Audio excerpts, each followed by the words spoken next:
Kamala Harris. Let's have a good debate. Nice to see you. Have fun. Thank you. Welcome to you both. It's wonderful to have you. It's an honor to have you both here tonight. Why do you believe it's appropriate to weigh in on the racial identity of your opponent? I don't, and I don't care. I don't care what she is. I don't care. You make a big deal out of something. I couldn't care less. Whatever she wants to be is okay with me.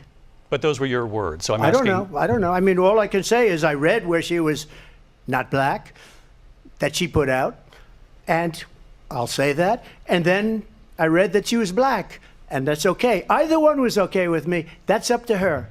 That's up to her. I mean, honestly, I think it's a tragedy that we have someone who wants to be president who has consistently, over the course of his career, attempted to use race to divide the American people. You know, I do believe that the vast majority of us know that we have so much more in common than what separates us, and we don't want this kind of approach that is just constantly trying to divide us, and especially by race. Everything that she believed 3 years ago and 4 years ago is out the window. She's going to my philosophy now. In fact, I was going to send her a MAGA hat. She's gone to my philosophy. But if she ever got elected, she'd change it. And it will be the end of our country. She's a Marxist. Everybody knows she's a Marxist. Her father's a Marxist professor in economics, and he taught her well.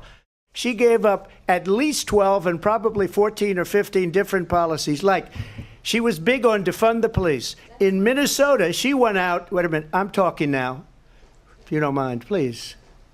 Does that sound familiar? They have abortion in the 9th month. They even have, and you can look at the governor of West Virginia, the previous governor of West Virginia, not the current governor, who's doing an excellent job, but the governor before, he said the baby will be born and we will decide what to do with the baby. In other words, we'll execute the baby. There is no state in this country where it is legal to kill a baby after it's born. Donald Trump hand-selected 3 members of the United States Supreme Court with the intention that they would undo the protections of Roe v. Wade. And they did exactly as he intended. And now in over 20 states, there are Trump abortion bans, which make it criminal for a doctor or nurse to provide health care. In one state, it provides prison for life. Trump abortion bans that make no exception even for rape and incest, which understand what that means. A survivor of a crime of violation to their body does not have the right to make a decision about what happens to their body next. That is immoral.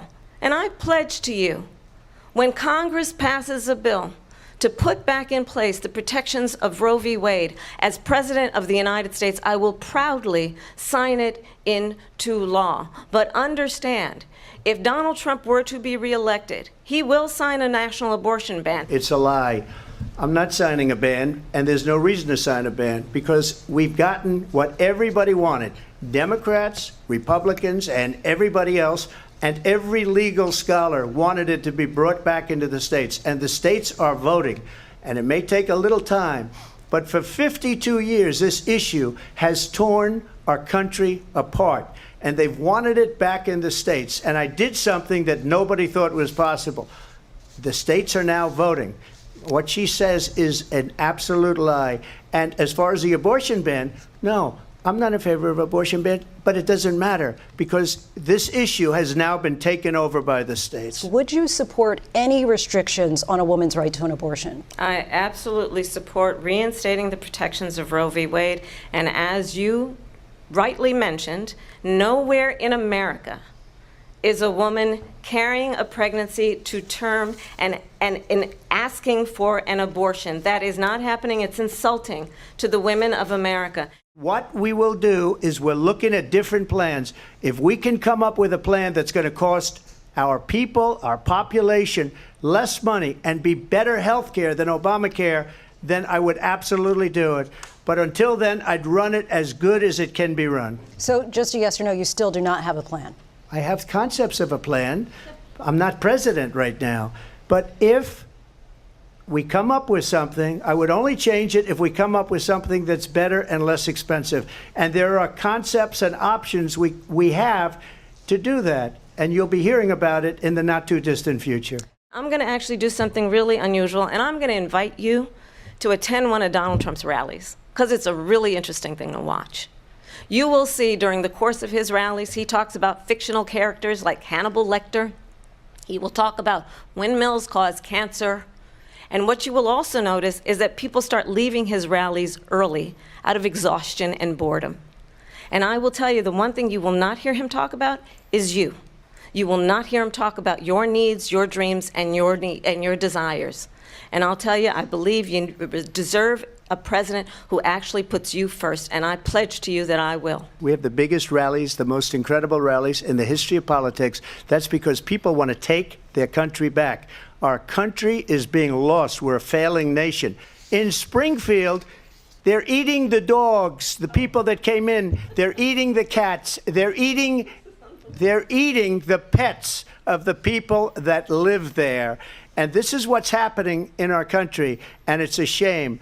I just want to clarify here. You bring up Springfield, Ohio, and ABC News did reach out to the city manager there. He told us there have been no credible reports of specific claims of pets being harmed, injured, or abused by individuals within the immigrant community. Crime here is up and through the roof. Despite their fraudulent statements that they made, crime in this country is through the roof. And we have a new form of crime. It's called migrant crime. And it's happening at levels that nobody thought possible. President Trump, as you know, the FBI says overall violent crime is actually coming down in this country. Well, I think this is so rich, coming from someone who has been prosecuted for national security crimes, economic crimes, election interference, has been found liable for sexual assault, and his next big court appearance is in November at his own criminal sentencing.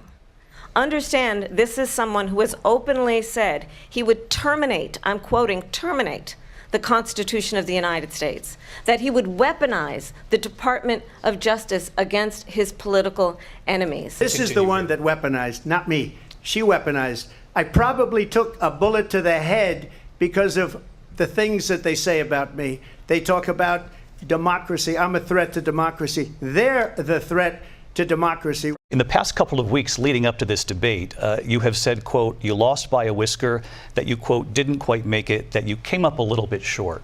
I said that? Are you now acknowledging that you lost in 2020? No, I don't acknowledge that at all. But I you said did that say sarcastically. That. You know that.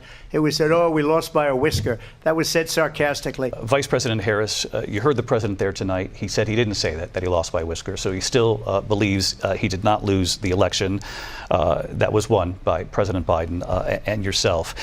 But I do want to ask you about something that's come up in the last couple of days. This was a post from President Trump about this upcoming election just weeks away. He said, when I win, those people who cheated, and then he lists donors, voters, election officials, he says will be prosecuted to the fullest extent of the law, which will include long-term prison sentences.